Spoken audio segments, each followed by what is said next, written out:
ती म्हणजे भाजपच्या 180 उमेदवारांची पहिली यादी जी आहे ती आता तयार आहे। शुक्रवारी पहाटे 3 वाजेपर्यंत यादीवरती चर्चा झाली।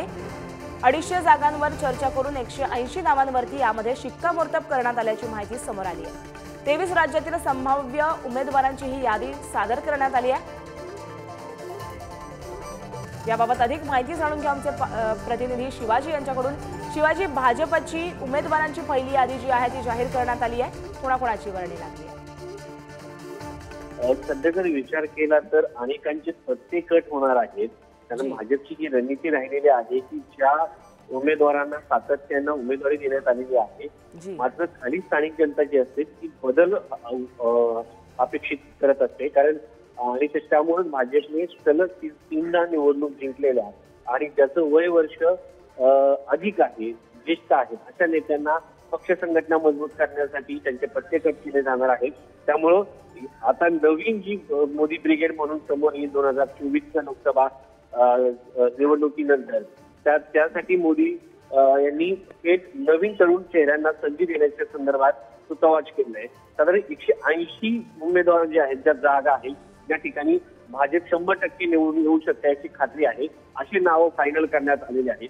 दुसरीकडे अजूनही एक यादी अशी आहे की भाजप त्या ठिकाणी आतापर्यंत 2014-2019च्या निवडणुकांमध्ये जिंकलेलं नाही, अशा जागांवरती काय करायचं याची एक रणनीती या बैठकीमध्ये ठरवण्यात आली। या जागा जर आपण अगोदर जटिल केल्या, जसं की मध्य प्रदेश विधानसभा निवडणुकीदरम्यान त्यांनी हा प्रयोग करून पाहिला होता। भाजप सातत्याने निवडणुकांदरम्यान वेगवेगळे प्रयोग करताना पाहायला मिळतात।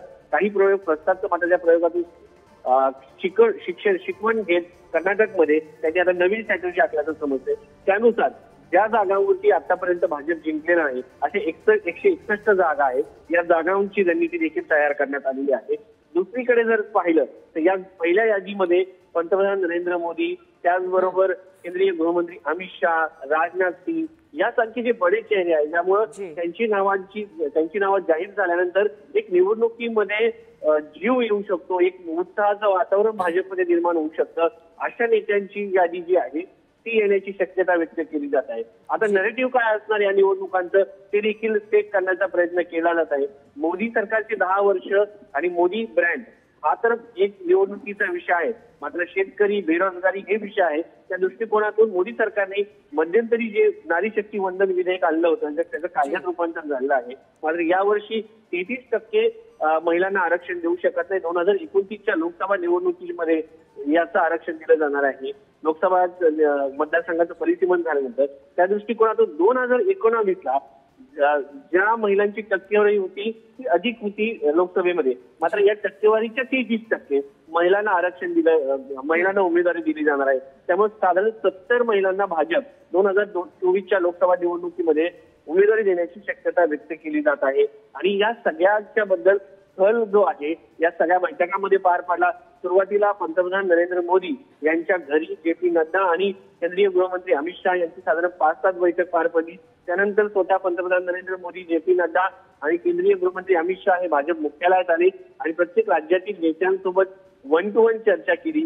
4 ते 5 तास ही बैठक चालली। साधारण 3:30 वाजेपर्यंत रात्री बैठक पार पडत होती आणि त्या बैठकीनंतर साधारण सांगितलं जात होतं की यादी येणार आहे, मात्र ही यादीला एक कोर कमिटीची पुन्हा एकदा बैठक होईल आणि या कोर कमिटीमध्ये चर्चा केली जाण्याची शक्यता आहे आणि त्यानंतर ही यादी जाहीर करण्याची शक्यता व्यक्त केली जात आहे। त्यामुळे भाजप सातत्यानं प्रत्येक उमेदवार जिंकावा या दृष्टिकोनातून पावलं टाकताना पाहायला मिळतंय आणि या सगळ्या याच्यामध्ये अद्यापपर्यंत ज्या राज्यामध्ये मित्र पक्षांसोबत जागा वाटप झालेलं नाहीये, खास करून महाराष्ट्र सारखे राज्य आहे, बिहार सारखे राज्य आहे, या राज्यांमध्ये जागा वाटपांसंदर्भात अनेक प्रश्न निर्माण झालेले आहेत। जसं की कल्याण आणि ठाणे ही जो मतदारसंघ आहे यामध्ये अद्यापर्यंत भाजप आणि शिंदे गट शिवसेनेचा यांच्यामध्ये जागा वाटपामधून संघर्ष पाहायला मिळत आहे।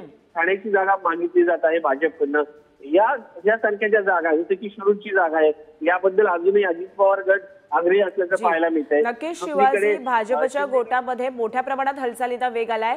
आगामी निवडणुका डोळ्यासमोर ठेवून हा वेग आल्याचं कळतंय। धन्यवाद तुम्ही दिलेल्या माहितीसाठी।